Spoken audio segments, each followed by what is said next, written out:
Donc, ce que vous devez connaître par cœur, et jusqu'à la fin de vos études et pendant toute votre pratique, c'est ça. Si vous voulez faire de la gynéco ou de la psychiatrie, et que vous ne voulez plus entendre parler de cardio, au moins, il faut que vous ayez entendu parler de ces 4 classes. Pourquoi? Parce que ces 4 classes vont vous donner des hiérarchies de dangerosité de médicaments. Voilà. Alors, je vais rentrer dans les détails. Donc, 4 grandes classes, classification de Vaughan Williams, et première classe qu'on appelle les bloqueurs du canal sodique rapide. Deuxième classe, les bêta-bloquants, on va en parler tout à l'heure. Troisième classe, les médicaments qui allongent la durée de leur polarisation. Et quatrième classe, les antagonistes calciques. On en a déjà parlé. Et la classe 1 est constituée de 3 sous-classes, ABC, et les plus dangereux, mais aussi les plus efficaces, sont les 1C.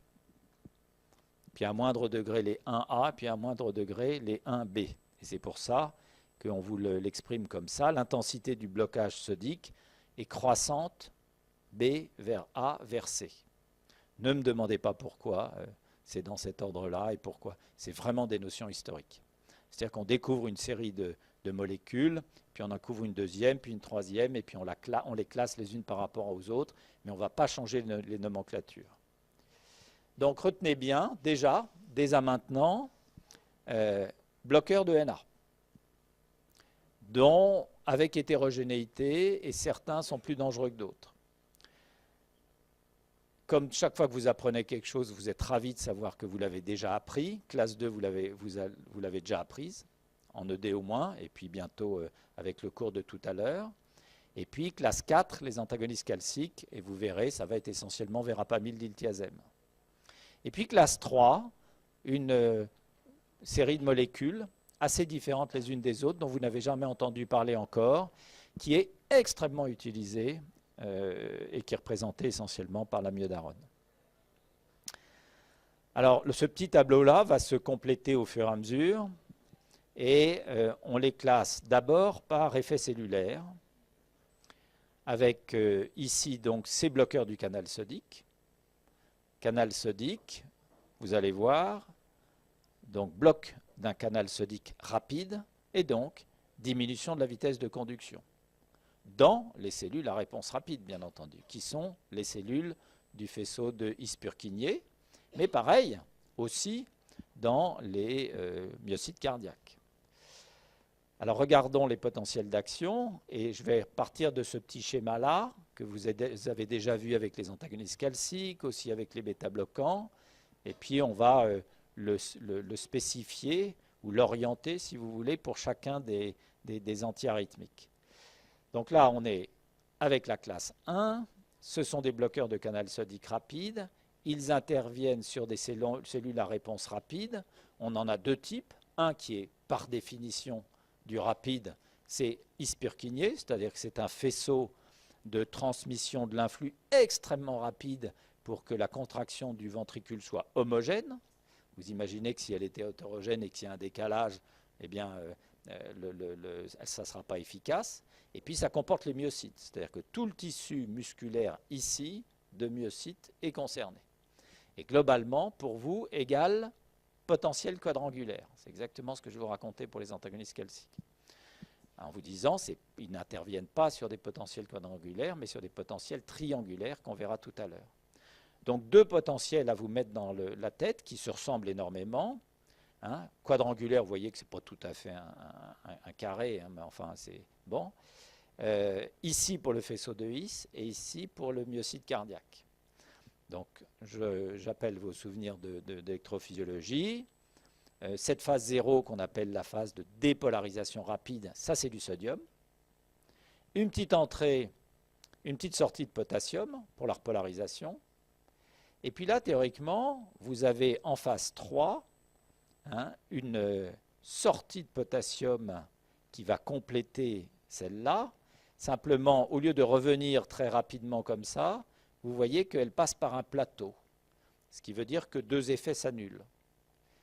C'est-à-dire que vous avez une repolarisation qui annule une dépolarisation. Et là, en l'occurrence, vous devriez avoir dépolarisation, repolarisation, mais il persiste une dépolarisation qui va annuler, pas très longtemps, la repolarisation qui va finalement l'emporter et vous allez arriver vers la phase 4. Et donc, cette dépolarisation, phase 2, elle ne se voit que sur ces cellules quadrangulaires, ce qu'on appelle la réponse rapide, et c'est de l'entrée de calcium. Donc, c'est toujours pareil, hein, on dépolarise avec de l'entrée de cation et on repolarise avec des sorties de cation. Et peu importe lequel c'est, après, c'est de la sélectivité de canal. Donc, ben voilà, exactement, des deux côtés. Alors, que vont faire ces médicaments? Ces médicaments vont bloquer cette sortie, cette entrée de sodium, pardon. Donc, ils vont bloquer la dépolarisation.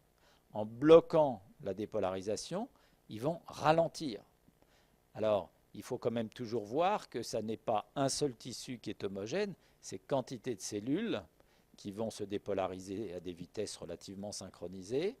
Et il y aura une hétérogénéité d'effets, ce qui fait qu'au total, statistiquement, on ralentit la vitesse de conduction. Voilà. Et si on ralentit la vitesse de conduction, on la ralentit pour éviter les phénomènes d'arythmie, mais aussi une fois que l'arythmie s'est déclenchée, on ralentit.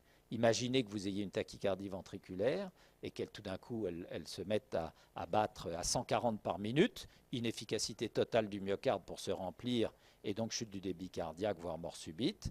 Eh bien là, elle va battre beaucoup moins rapidement. Ça va, c'est clair? Et donc, en fait, je vais continuer classe par classe à vous l'expliquer comme ça. Mais là, vous avez vu le plus dangereux, le plus efficace, le moyen le plus drastique à la fois de supprimer les arythmies, essentiellement en ralentissant les conductions et en ralentissant aussi à l'intérieur du tissu myocardique les phénomènes de réentrée s'il y en a. Le problème tout de suite, vous allez comprendre, c'est qu'on a absolument besoin de sodium pour se contracter. C'est un potentiel d'action, c'est non seulement de la conduction, mais c'est de la contraction. Donc ça va être de puissance inotrope négatif. Et donc on ne va pas pouvoir les administrer à n'importe quel patient. La classe 2, c'est les bêta-bloquants qu'on va voir tout à l'heure. Ben, globalement, ce que je vous ai dit au moment de l'ED, ce sont des bloqueurs des récepteurs bêta 1 adrénergiques. Ce qui nous intéresse, c'est le myocarde. Ils vont allonger la durée des potentiels d'action. Vous allez voir comment. Et le mécanisme de l'effet, c'est le blocage. Bon, bêta 1, bêta 2, il y a relativement peu de bêta 2 sur le cœur, un peu plus sur les oreillettes que sur les ventricules, mais ce qui nous intéresse, c'est bêta 1. Alors, eh bien, là, on ne s'intéresse plus à ces potentiels quadrangulaires, on s'intéresse aux potentiels triangulaires ici. Et là, la phase 0, eh bien, il n'y a pas de sodium. Voilà, c'est du calcium. Dans une structure de cellules nodales, que s'agisse du nœud sinusal ou du nœud auriculoventriculaire, c'est essentiellement du calcium. Alors, du calcium, pas de sodium. Évidemment, la phase 3, bah, c'est une sortie de potassium. Et là, 0, c'est essentiellement une entrée de calcium. Et vous voyez ici qu'au niveau de l'oreillette, il y a à nouveau un potentiel qui est quadrangulaire. Donc ça veut dire qu'à nouveau, dans la cellule atriale, il y aura du sodium, mais c'est la classe qui précédait, c'était la classe 1. Donc ici, pour notre classe 2, bêta-bloquants, qu'est-ce qu'ils vont faire? Eh bien, ils vont bloquer la transmission ou bien l'activité pacemaker, on verra tout à l'heure, en ralentissant la conduction au travers de ces structures-là, ils vont ralentir le phénomène arythmique. La dangerosité du phénomène arythmique, c'est ça, c'est que des battements supplémentaires trop rapprochés, trop rapides, finissent par entraîner une inefficacité du myocarde. On a dû vous expliquer ça. En fibrillation auriculaire, on perd la contractilité de l'oreillette, on perd 10 à 20% de débit cardiaque. Chez des sujets âgés qui ont un peu d'insuffisance coronaire, qui sont à la limite au plan cardiaque, on peut aggraver une insuffisance cardiaque.